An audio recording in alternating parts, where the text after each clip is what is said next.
Good evening जी, good evening.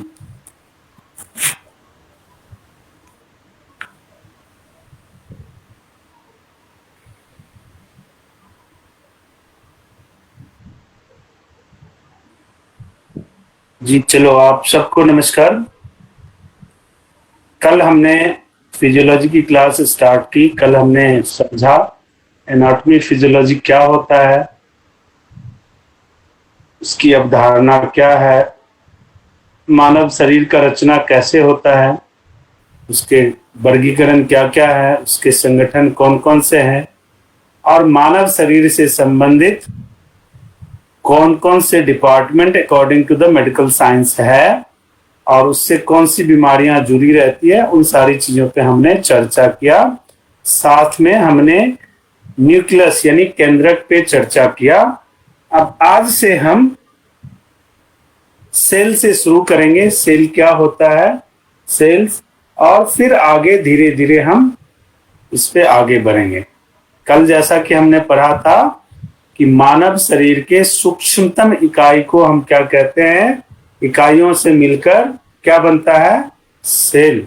यानी सूक्ष्मतम कण कौन से हैं, एटम और मॉलिक्यूल। अब जो सेल है उसकी दो तरह के काम होते हैं। क्या, एक संरचनात्मक यानी स्ट्रक्चरल, हम क्या कहते हैं, cell, group of cell tissues बनाता है। ग्रुप ऑफ टिश्यूज क्या बनाता है, ऊतक, ऑर्गन, इस तरह से वो बनता है मानव शरीर। तो ये क्या हो गया उसका स्ट्रक्चरल काम। दूसरा काम क्या होता है, फंक्शनल। वो फंक्शनल इकाई भी है। मानव शरीर का निर्माण पुरुष के शुक्राणु और स्त्री के कोशिकाओं से मिलके होता है। तो दोनों रूप में इसका महत्वपूर्ण योगदान होता है। जो कल हमने डीएनए की चर्चा की, जो कल हमने गुणसूत्र की चर्चा की, जो हम कल क्रोमोसोम की चर्चा की, वो सारी चीजें इसी पर आधारित चीजें हैं। और जो स्त्री पुरुष के सेल्स मिलके मानव शरीर का रचना करते हैं उसको क्या कहते हैं, युग्म, यानी ZYGOT, जाइगोट इंग्लिश में उसे कहते हैं, हिंदी में युग्म कहते हैं। जो कि कोशिकाओं की संख्या में वृद्धि करती है और उस वृद्ध होने वाली कोशिकाओं से क्या बनता है, मानव शरीर। सेल के बारे में हमने पढ़ा था कि कोशिकाओं का कोई निश्चित आकार नहीं होता। लंबी, चौड़ी, चौकोर, बेलनाकार, चपटी, किसी भी आकार का हो सकता है। इसलिए हमने जब सेल पढ़ा था तो क्या पढ़ा था, अपने जैसे आकार और अपने जैसे गुणों वाले सेल जब इकट्ठे होते हैं तो क्या बनते हैं, ऊतक, टिश्यूज। वो सेम आकार के हों और सेम गुण वाले हों, क्योंकि इनके आकार अलग अलग होते हैं।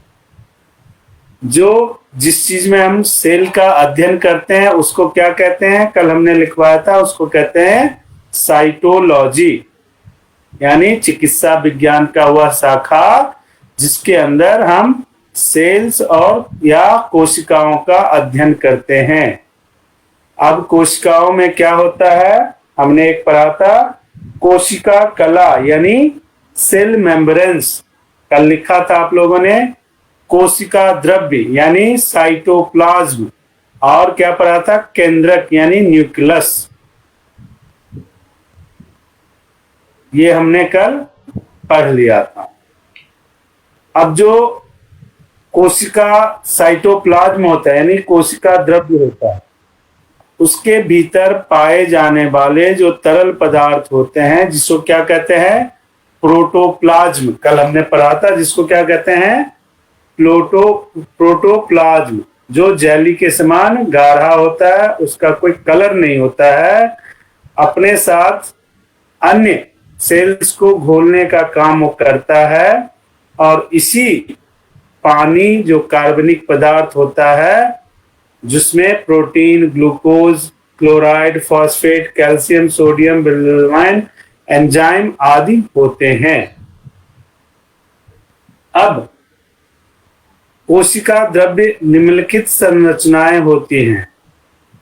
लिख लो, ये सब शब्द आएंगे आगे आपके, उसमें इन शब्दों का पता होना चाहिए आपका। पहला, कोशिका द्रव्य में कौन कौन सी संरचनाएं होती हैं? पहला, माइटोकॉन्ड्रिया, माइटोकॉन्ड्रिया, राइबोसोम्स, दूसरा राइबोसोम्स, तीसरा गाल्जी काय, गाल्जी काय, चौथा लाइसोसोम, पांचवा अंतःद्रावी, इसको छोड़ दो आप, सेंट्रोसोम। ये मुख्य संरचनाएं होती है कोशिका की। इसकी डिटेलिंग हम बाद में पढ़ेंगे कि ये चीजें क्या होती है, कैसी होती है। हालांकि इसकी ज्यादा डिटेलिंग की हमें आवश्यकता है नहीं, लेकिन फिर भी हम इसकी डिटेलिंग आगे चल के पढ़ेंगे। अब केंद्रक के बारे में हमने पढ़ा था, केंद्रक कला, केंद्रक द्रव्य, गुणसूत्र और उपकेंद्र, ये सारी चीजें हमने कल पढ़ ली थी। सेल का डिवीजन भी हमने पढ़ लिया था। कोशिका की विशेषता क्या होती है, इसको भी हमने पढ़ा था। अब जो हम पढ़ेंगे वो पढ़ेंगे टिश्यूज, वो हमने नहीं पढ़ा था। अब हम समझेंगे टिश्यू क्या होता है, टिश्यू के कौन कौन से वर्गीकृत चीजें होती है, टिश्यू का हम तंत्रिका और अलग अलग रूप में क्या कंट्रीब्यूशन होता है उसको पढ़ेंगे। हमने पढ़ा था मानव शरीर के कई प्रकार के ऊतकों से मिलके क्या बनता है, टिश्यूज, जो आकार संरचना सब में भिन्न भिन्न होते हैं। अब इसकी विशेषताएं या मुख्य कार्य क्या होते हैं, उससे पहले हम पढ़ते हैं टिश्यू के प्रकार। अगर इसको डिफाइन करना हो तो हम क्या बोलेंगे, a tissue is a group of sales having similar origin, structure and function. हमने पहले सेल के भी क्या पढ़ा कि उसका आकार सेम हो, उसके कार्य पद्धति सेम हो, उसकी उत्पत्ति सेम हो। तो एक ग्रुप के सेल्स जब एक जगह मिलते हैं तो क्या बनते हैं, टिश्यू। उसी तरह ये संरचना होती है। तो इस तरह टिश्यू का डेफिनेशन हम कर सकते हैं। अब टिश्यू कौन कौन से होते हैं, लिख ले नाम आप। एपिथेलियल टिश्यू, उस कला ऊतक कहते हैं हिंदी में, एपिथेलियल टिश्यूज। उसके बाद कनेक्टिव टिश्यूज, उसके बाद मस्कुलर टिश्यूज, उसके बाद नर्वस टिश्यूज। अब एपिथेलियल टिश्यूज क्या होता है, जो कोशिकाएं आपस में चिपकी होती हैं और एक ही प्रकार के झिल्ली से जुड़े रहते हैं, एक ही प्रकार मेम्ब्रेन से जुड़े रहते हैं, जो एक दूसरे से चिपके रहते हैं और एक ही प्रकार के मेम्ब्रेन से जुड़े रहते हैं, उसको हम क्या कहते हैं, एपिथेलियल टिश्यूज। जैसे शरीर में विभिन्न कैविटीज होती है, सरफेस होते हैं, ट्यूब्स होते हैं, ब्लड वेसल्स होते हैं, वो सब एक दूसरे से चिपके होते हैं। इसके काम क्या होते हैं, लिख लो आप। एपिथेलियल टिश्यूज का काम क्या होता है, शरीर को रासायनिक भौतिक जो जख्म होते हैं, जो चोट होते हैं, उससे बचाते हैं। केमिकल और फिजिकल इंजरी से प्रोटेक्ट करता है हमारे शरीर को। दूसरा काम क्या होता है, शरीर को माइक्रोबियल इन्वेजन से बचाता है, यानी सूक्ष्म जीवों के आक्रमण से शरीर को बचाने का काम एपिथेलियल टिश्यूज करते हैं।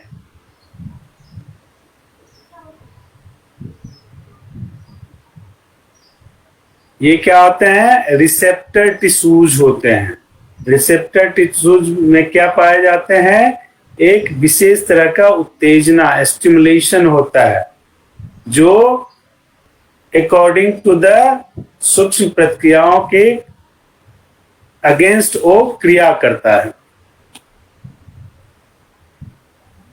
ये क्या एपिथेलियल टिश्यूज क्या करता है? सीरियस फ्लूइड को स्रावित सिक्रीट करता है, जिससे क्या बनती है? लुब्रिकेंट। आपके घुटनों में लुब्रिकेशन होता है अच्छा, तो आपका घुटना बड़ा ही फ्लेक्सिबल होता है। ये फिल्टर का काम भी करता है। हम नेक्स्ट पे आते हैं।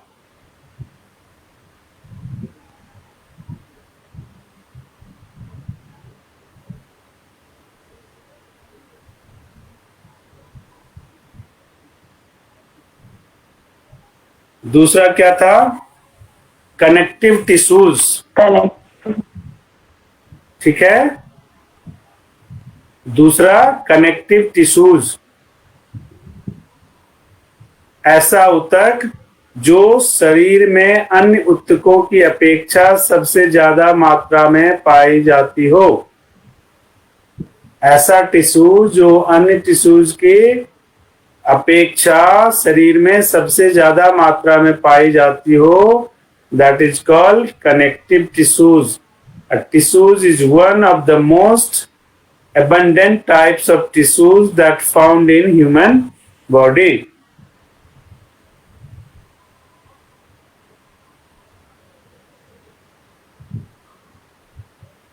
इसके फंक्शन कौन कौन से होते हैं?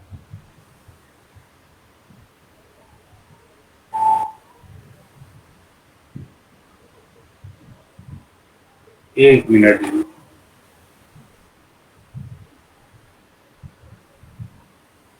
अब हमने करना है कनेक्टिव टिश्यूज के फंक्शन।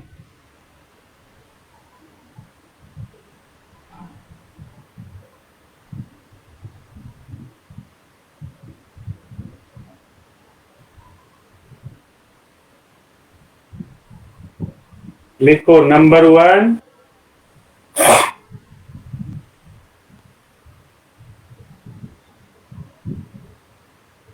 कनेक्शन का मतलब क्या होता है? कनेक्टिव का मतलब क्या होता है? जोड़ना। शरीर में वो सारे टिश्यूज जो जोड़ने का काम करते हैं, उसको हम क्या कहते हैं? Connective tissues. अब इसका काम क्या होता है?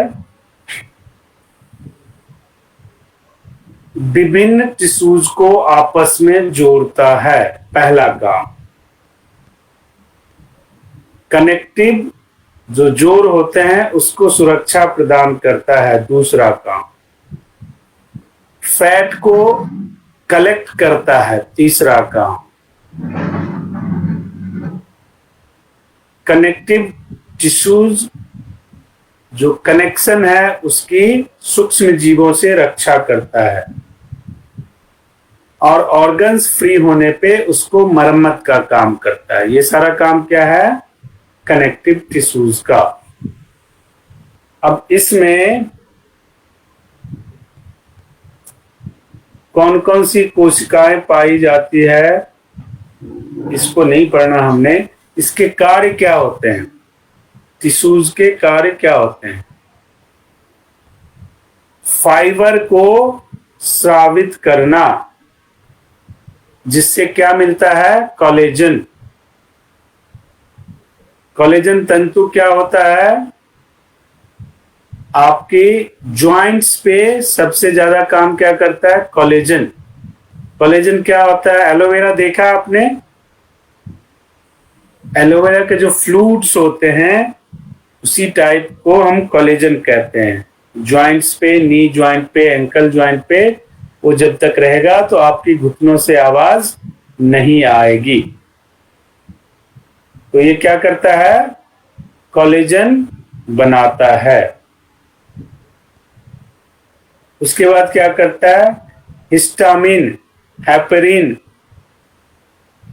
इस तरह के चीज इसमें पाए जाते हैं जो एंटीजन का काम करते हैं।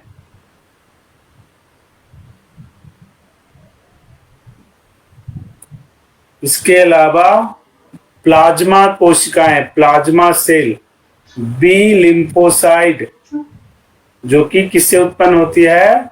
बी लिम्फोसाइड से, जिसका एज बड़ा कम होता है, उसको निर्माण करने का काम करती है। ये कोशिकाएं किसमें हेल्पफुल होते हैं? इसे एंटीजेंस कहते हैं। एंटीजेंस क्या करती हैं? हमारे शरीर में एंटीबॉडी का निर्माण करती हैं। कोरोना के काल में इंजेक्शन क्यों लगाया गया? ताकि आपके शरीर में एंटीबॉडी बनाया जा सके और बाहर से आने वाले कीटाणु से फाइट किया जा सके। तो ये सारा काम ये करती हैं। इसका और मुख्य क्या काम करता है? व्हाइट ब्लड सेल्स यानी WBC को संरक्षित करती है।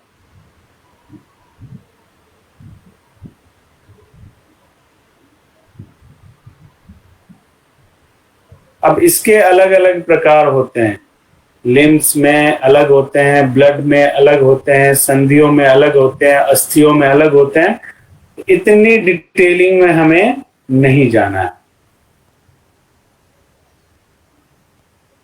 क्योंकि इतनी डिटेलिंग करके आपको उसकी जरूरत नहीं है। आपको हम पढ़ सकते हैं लेकिन उसकी जरूरत हमें नहीं है। उसके बाद जो है फाइबर कार्टिलेज होते हैं, लोकेशंस को जनरेट करने वाले ब्लड टिश्यूज होते हैं, लिम्फ्स होते हैं। इन सारी चीजों में बहुत सारी चीजें होते हैं, तो उस पर हमें नहीं जाना है। तीसरे नंबर पे हमें जो पढ़ना है वो क्या है? पेशीय ऊतक यानी मस्कुलर टिश्यूज।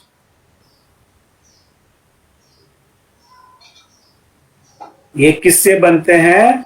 संकुलनशील तंतुओं से। पेशीय ऊतक संकुलनशील तंतुओं से यानी कंट्रैक्टाइल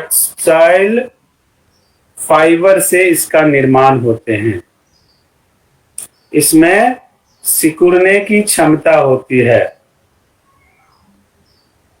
ये हमारे शरीर में जहां होता है वो बंडल टाइप में होता है, एक दूसरे से चिपके हुए।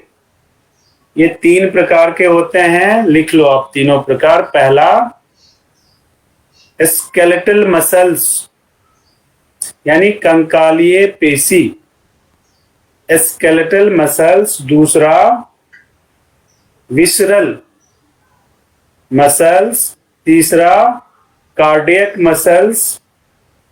ये 3 मसल्स होते हैं। ये 3 के बारे में आप समझ लो। पहला क्या है? ये अस्थियों से जुड़ी कंकालीय, कल हमने पढ़ा था।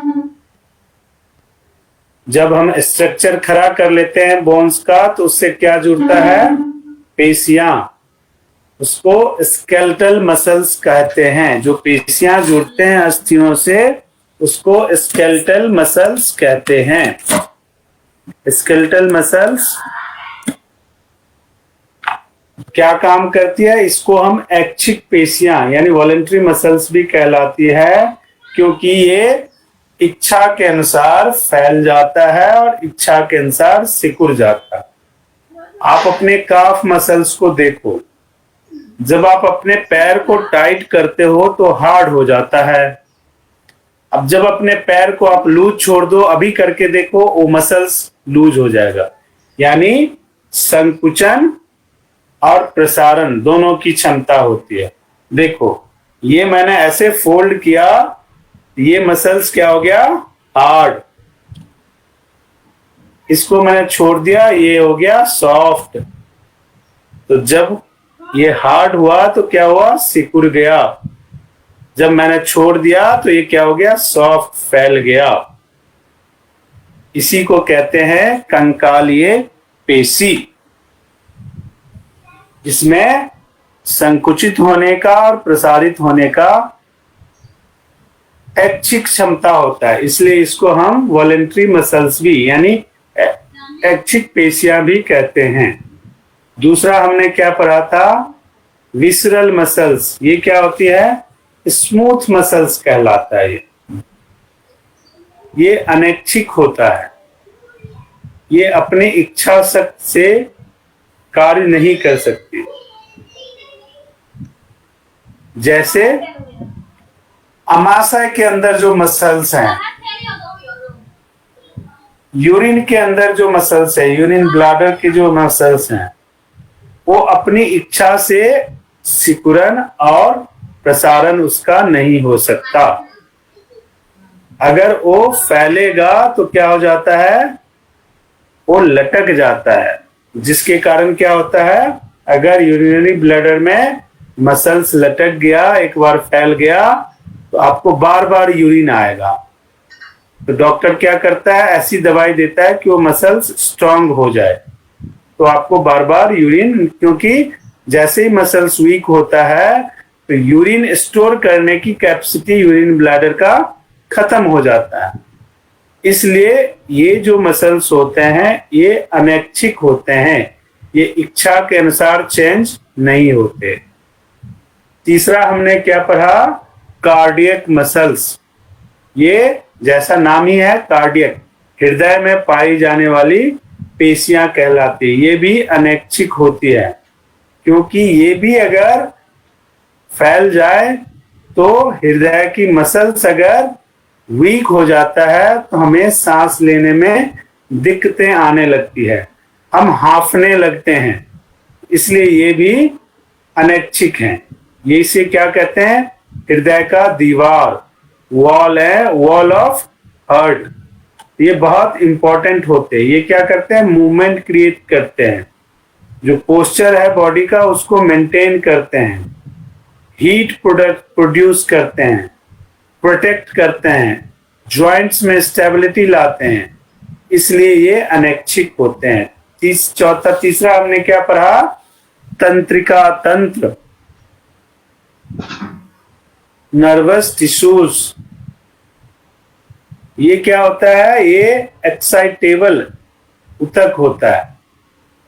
ये आवेगों को, तरंगों को ग्रहण करता है, फिर उन्हें स्थानांतरित करता है। इसके थ्रू स्थानांतरित करता है, इसमें न्यूरॉन्स से मिलके बनते हैं। और न्यूरॉन्स क्या होता है, न्यूरॉन्स तंत्रिका तंत्र का संरचनात्मक एवं क्रियात्मक इकाई होता है। न्यूरॉन से मिलके ही तंत्रिका तंत्र बनता है और न्यूरॉन ही उसके फंक्शन को हेल्पफुल होता है।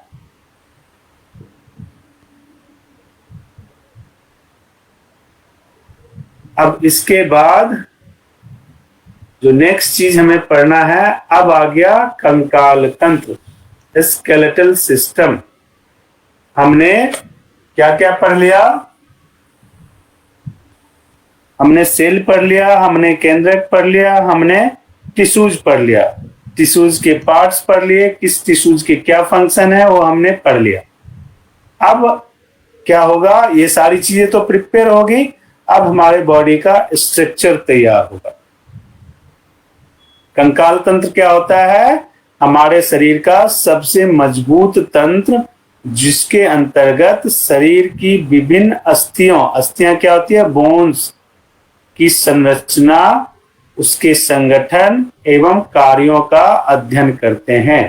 कंकाल तंत्र क्या करता है, हमारे शरीर को गति, सुरक्षा और आकृति प्रदान करता है। ये हम कल ही पढ़ चुके हैं।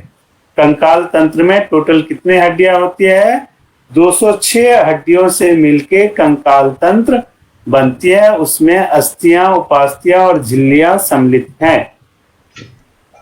इस तरह 206 हड्डियां होती है, जिसके अलग अलग कार्य होते हैं, जो हमने अभी पढ़ा है।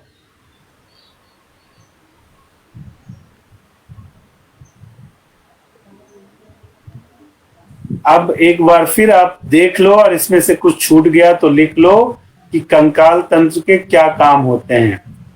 सपोर्ट यानी सहारा देना, मूवमेंट देना, सुरक्षा प्रदान करना, मिनरल को स्टोर करना, रक्त सेल्स का निर्माण करना, डिटॉक्सिफिकेशन करना, एनर्जी को स्टोर करना। अब हम क्या पढ़ेंगे? Composition of and structure of bone. Bone किससे मिलके बनता है और उसका स्ट्रक्चर क्या होता है? अस्थियों के लिख लीजिए आप, 3 अवयव होते हैं। पहला वाटर, कितना परसेंट वाटर होता है? 25%। दूसरा होता है ऑर्गेनिक सब्सटेंस यानी कार्बनिक पदार्थ, वो कितना होता है? 35%। और तीसरा होता है इनऑर्गेनिक पदार्थ यानी अकार्बनिक पदार्थ, जो कितना होता है? 45%।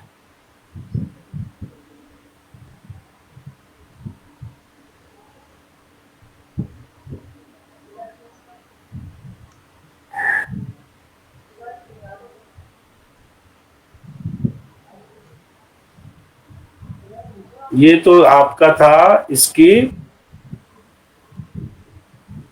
कैलकुलेशन। अब हम पढ़ते हैं बोन्स के टाइप। इसमें एक दो चीजें हैं जो मैं आपको बता देता हूं, हालांकि उसकी स्टडी हम आगे करेंगे।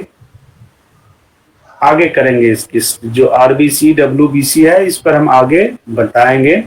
अभी आप लिख ले अस्थियों के प्रकार, टाइप्स ऑफ बोन। लिख ले लंबी अस्थियां, दूसरा छोटी अस्थियां स्मॉल बोन्स, चपटी अस्थियां, अनियमित यानी मूवमेंट वाली अस्थियां, और सीसा मायोड अस्थियां। अब लॉन्ग बोन्स कौन से होते हैं? जिनकी लंबाई और चौड़ाई अधिक होती है। जैसे ये देखो, पैरों के, हाथों के बोन्स, इनकी लंबाई भी अधिक होती है और चौड़ाई भी अधिक होती है। जैसे फीमर, ह्यूमेरस, टीबिया, फेब्युला, ये सारे लॉन्ग बोन्स में आते हैं। दूसरा क्या था? छोटी अस्थियां यानी शॉर्ट बोन्स। इन अस्थियों की लंबाई चौड़ाई समान होती है। ये अस्थियां घनाकार होती हैं। इसमें कौन से आती हैं? कार्पल। ये देखो, यहां से यहां तक क्या था, और नी से यहां तक क्या था? लॉन्ग। अब ये क्या हो गया? देखो, ये सारी हड्डियां हैं। ये क्या है? Small short bones, carpal bones, tarsal bones, ये सब क्या होते हैं? Short bones. तीसरा क्या है? चपटी अस्थियां, फ्लैट बोन्स। ये सतह चपटी होती है। जैसे ये देखो, कपाल, ये अस्थियां चपटी है। इसे क्या बोलते हैं? क्रेनियल बोन्स, कपाल की अस्थियां। रिब्स, ये देखो, पसलियां, स्टर्नम, ये सब किसमें आती हैं? चपटी में। उसके बाद क्या है? Irregular bones. इन बोन्स का कोई आकार नहीं होता। ये अस्थियां सघन और स्पंजी होती है, स्पंजों से मिलके, जैसे वर्टिब्रास। फेशियल बोन्स, ये देखो, इनका कोई आकार नहीं होता। स्पाइन में वर्टिब्रा के साथ जो बोन्स होते हैं, उनका कोई आकार नहीं होता। उसके बाद हमने क्या पढ़ा? सिस्मॉइड अस्थियां। ये तिल्ली के समान छोटी आकार की अस्थियां होती है। ये टेंडेंस होते हैं। अब हम करते हैं कि इसका वर्गीकरण अगर करना हो स्केलेटल सिस्टम का, तो कैसे करेंगे? 2 तरह से इसे वर्गीकरण कर सकते हैं। एक्सियल स्केलेटन, दूसरा एपेंडिकुलर स्केलेटन। अब जो एक्सियल स्केलेटन होते हैं, उसमें कुल 80 बोन्स होते हैं, 80, जिसमें क्या क्या आते हैं? धड़, खोपड़ी, स्पाइन, पसलियां, ये टोटल 80 हड्डियां होती हैं। दूसरा क्या है? एपेंडिकुलर स्केलेटन, इसमें क्या क्या आती है? लिख लो। अग्रभुजाएं, स्कंद, शोल्डर्स, पेल्विक, ये सारे इसमें आते हैं। इसमें टोटल कितने बोन्स होते हैं? 126। एक्सियल 80 और एपेंडिकुलर 126, टोटल कितना हुआ? 206। ऐसा ही है।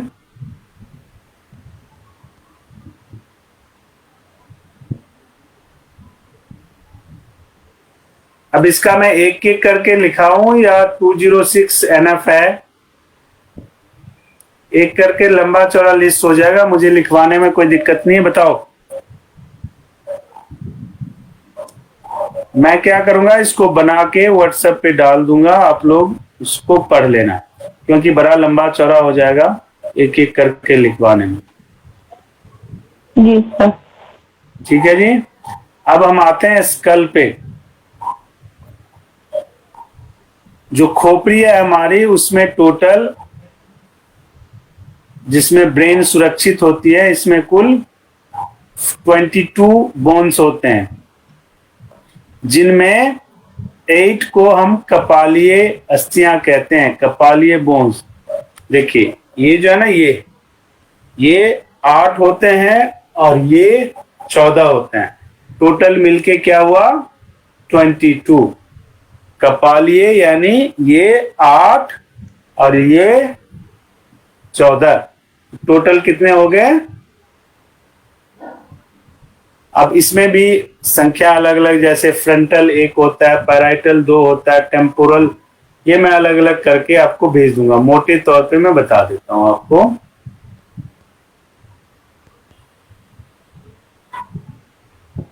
इसके डिटेलिंग मैं आपको दे दूंगा, ताकि, क्योंकि इतना एक एक नाम जो है ना बड़ा लंबा चौड़ा हो जाएगा क्लास में पढ़ाना।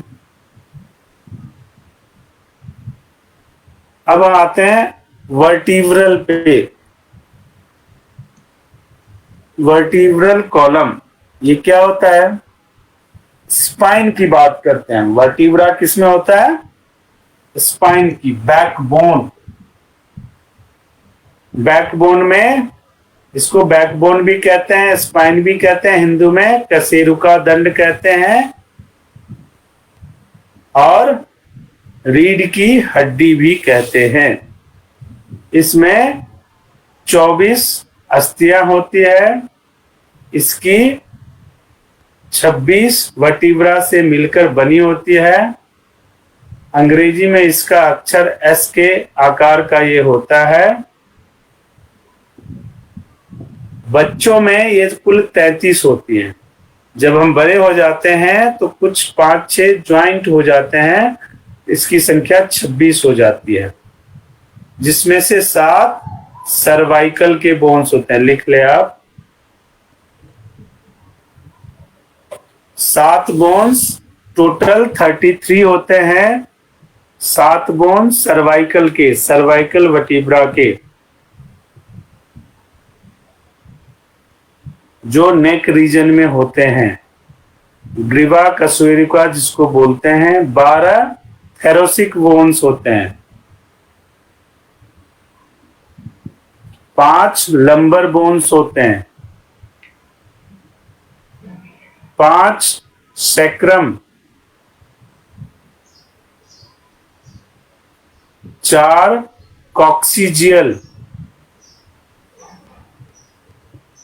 टोटल कितना क्या हुआ?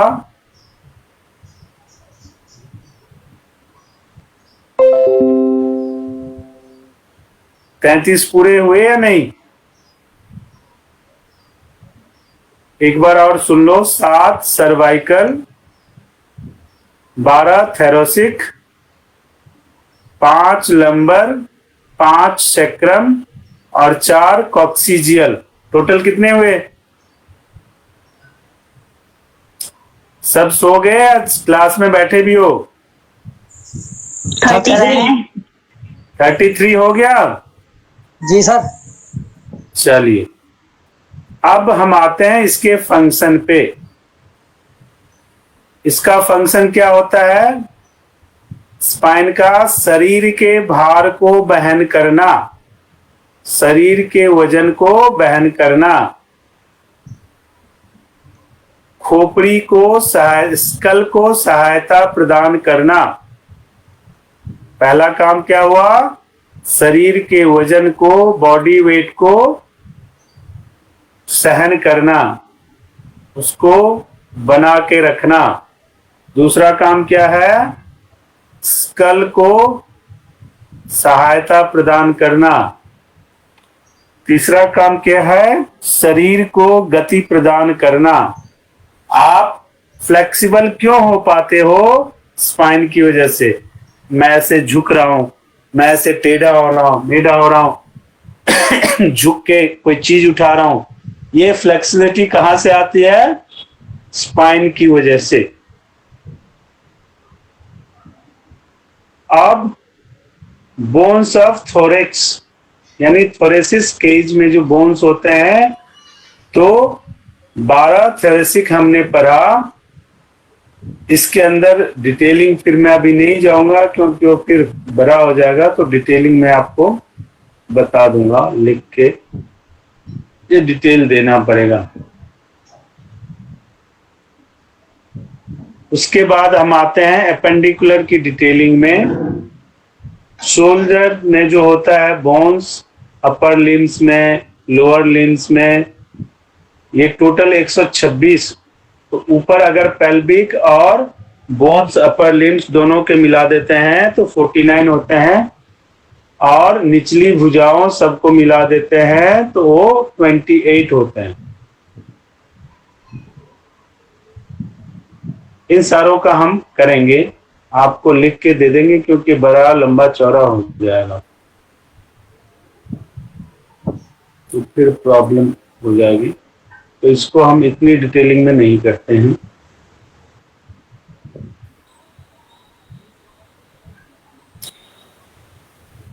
यहां तक किसी को कोई दिक्कत है समझने में?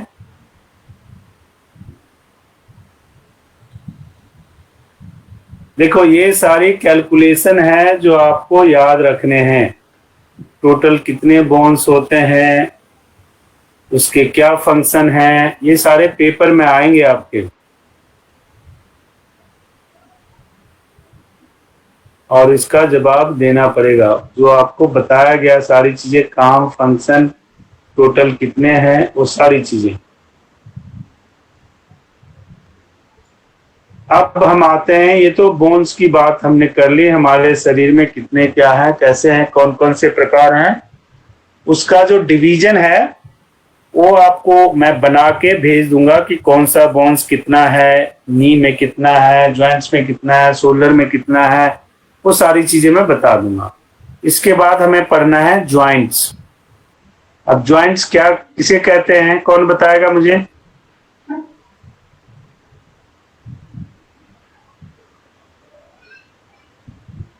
दो या दो से अधिक बोन्स जब एक साथ जुड़ते हैं तो वो क्या कहलाते हैं? उस स्थान को संधि या जॉइंट्स।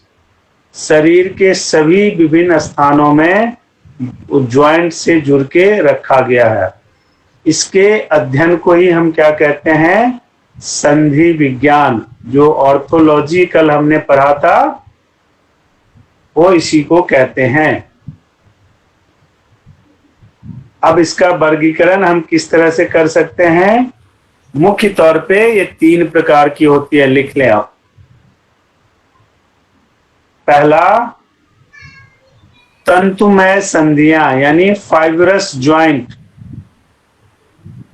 तंतुमय संधियां एग्जाम में पूछा जा सकता है, कितने प्रकार की संधियां होती है, उनके कार्य क्या होते हैं। तो पहला क्या होता है? तंतुमय संधियां, फाइब्रस ज्वाइंट। दूसरा क्या है? उपास्थीमय संधियां, कार्टिलेजियस ज्वाइंट। और तीसरा क्या होता है, साइनोवियल ज्वाइंट्स। ये 3 तरह के ज्वाइंट्स होते हैं। तंतुमय ज्वाइंट्स जो होता है वो क्या होता है, इमूवेबल होता है, वो मूव नहीं कर सकता,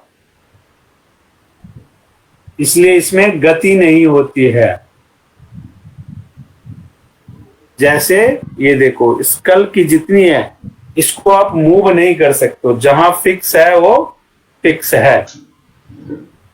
तो इसको जितने क्रेनियल बोन्स हैं वो सारे क्या होते हैं, तंतुमय बोन्स। उपास्थीमय क्या होता है, कार्टिलेजियस। वर्टीब्रा में जितने हैं वो क्या है, उपास्थीमय। 33 के 33 मन के अभी हमने पढ़ा है, वो क्या है, उपास्थीमय। क्यों? क्योंकि ये स्लाइटली मूव कर सकते हैं, फ्लेक्सिबल है। और तीसरा क्या है, स्नोवियल ज्वाइंट्स, जो फ्रीली मूव करते हैं। जैसे नी, आप उसको फ्रीली मूव कर सकते हो।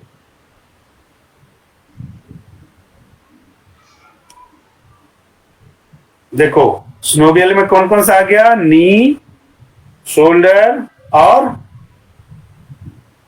कोहनी। ये देखो एल्बो, ये सारे स्नोवियल ज्वाइंट्स में आएंगे। अब इसमें भी अलग अलग प्रकार होते हैं। स्नोवियल संधि, चल संधि होता है, अचल संधि होता है, कार्टिलेज संधि होता है। इसकी डिटेलिंग में हमने नहीं जाना है। स्नोवियल के भी प्रकार होते हैं। पहला बॉल एंड सॉकेट ज्वाइंट्स होता है, उसके बाद हिंज ज्वाइंट्स होता है। तो इसको इतना नहीं लिखना है हमने, मोटे तौर पे आप याद रखो। लेकिन अब जो लिखना है वो जरूरी क्या है, स्नोवियल संधियों की मूवमेंट्स को लिखना है। वो लिख ले आप। पहला फ्लेक्शन। फ्लेक्शन क्या होता है, ऐसा अस्थियां जिसमें कोनों का कोण कम हो जाते हैं, अर्थात मोड़ना। दूसरा क्या है, एक्सटेंशन, इसमें कोण बढ़ जाते हैं, अर्थात फैलना। तीसरा क्या है, अपवर्तन या एबडक्शन, यानी ये क्या करता है, शरीर के मध्य रेखा से अंग को दूर ले जाता है। तीसरा क्या है, एडक्शन, ये शरीर के मध्य रेखा के समीप लाता है। चौथा क्या है, सरकमडक्शन, ये आकुंचन, प्रसारण, अपवर्तन, अभिवर्तन गतियों को नियमित करता है। और छठा कौन सा है, घूर्णन, रोटेशन, ये ऐसी गति जो अस्थियों के चारों ओर घूमता है उसको हम रोटेशन बोलते हैं।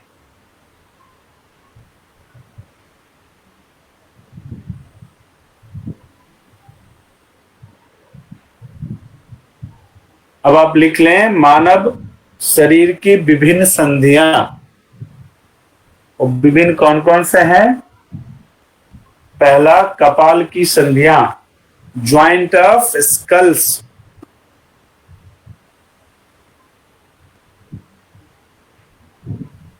दूसरा है atlanto occipital joints. Atlanto occipital joints जो ऑक्सीपिटल बोन्स के बीच में पाए जाते हैं।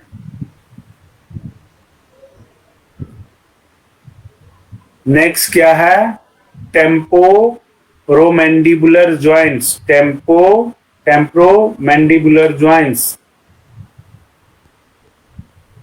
इसे टेम्पोरल बोन्स के साथ ये होते हैं, इसलिए इसे टेम्पोरोमैंडिबुलर ज्वाइंट्स कहते हैं। उसके बाद क्या है, रिब्स और स्टर्नम। ये देखो ये क्या है, स्टर्नम, यहां पे पीछे एक ऐसे रॉड टाइप ज्वाइंट्स है जो पूरे शरीर को कंट्रोल करता है, उसको बोलते हैं स्टर्नम। तो joints of ribs and sternum. उसके बाद आता है चिफी स्टर्नल संधि, जो स्टर्नम के बीच बनता है। उसके बाद आपको ज्वाइंट अपर लिम्स, उसके बाद स्टर्नो सर्वाइकुलर ज्वाइंट्स, जो स्टर्नम और सर्वाइकल दोनों छोर को एक दूसरे से जोड़ता है।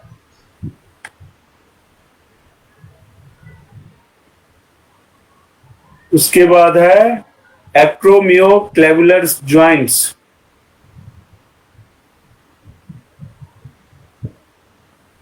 क्लेविकल ज्वाइंट्स भी इसे कहते हैं। उसके बाद आता है शोल्डर ज्वाइंट्स,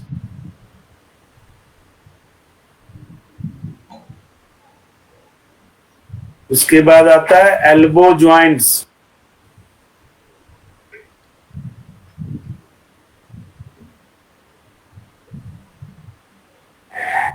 उसके बाद आता है रेडियो अल्नर ज्वाइंट्स,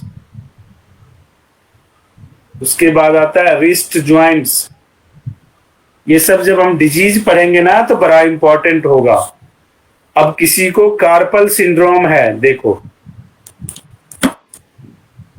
किसी को कार्पल सिंड्रोम है तो क्या होगा, रिस्ट ज्वाइंट से ये दर्द होगा उसको, ये अंगुली ग्रैब करने में, पकड़ने में दिक्कत होगी। इसको क्या बोलते हैं, कार्पल सिंड्रोम। ये हाथ में पकड़ने की शक्ति कम हो जाती है, कई दफा पेन पकड़ने में भी दिक्कत होती है। तो ये सब जब हम डिजीज डिस्कस करेंगे तो बड़े इंपॉर्टेंट होंगे, इसलिए इसको अपने याद रखना है।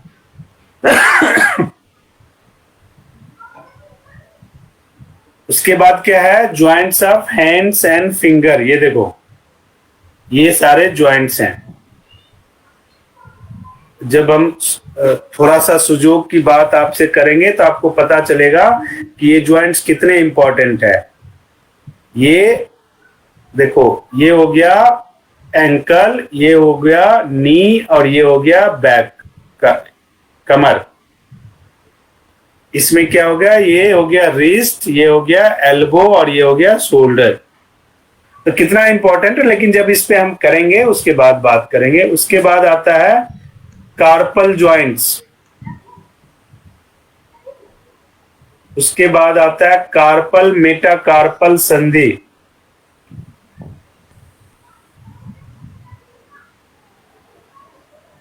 देखो इस और इसके बीच जो संधियां हैं ये। उसके बाद लिखो आप इंटर मेटाकार्पल संधियां, joints of lower limbs,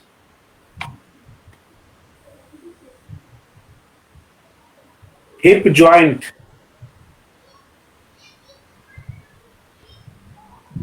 knee joints,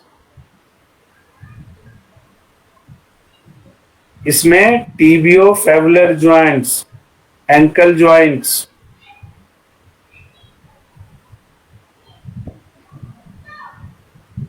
ये मुख्य तौर पे ज्वाइंट्स हैं जिसको आपने याद रखना है, क्योंकि जब हम डिस्कस करेंगे इसमें ये बहुत काम आने वाले हैं। इसलिए इस इंपॉर्टेंट चीजों को आपने याद रखना है। कल हम मस्कुलर सिस्टम पढ़ेंगे। आज आपने बोन्स और ज्वाइंट्स के बारे में पढ़ा है।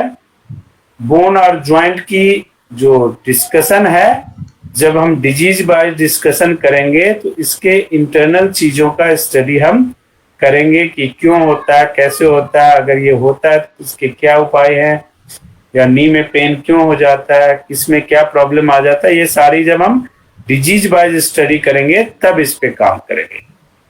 आज के लिए ये नया टॉपिक मैं शुरू नहीं करूंगा क्योंकि 5-7 मिनट रह गए हैं। तो आपने कुछ पूछना है तो पूछ लो। कुछ नाम है जो मैं आपको ग्रुप में डाल दूंगा, उसको आप फिर देख लेना। ठीक है जी।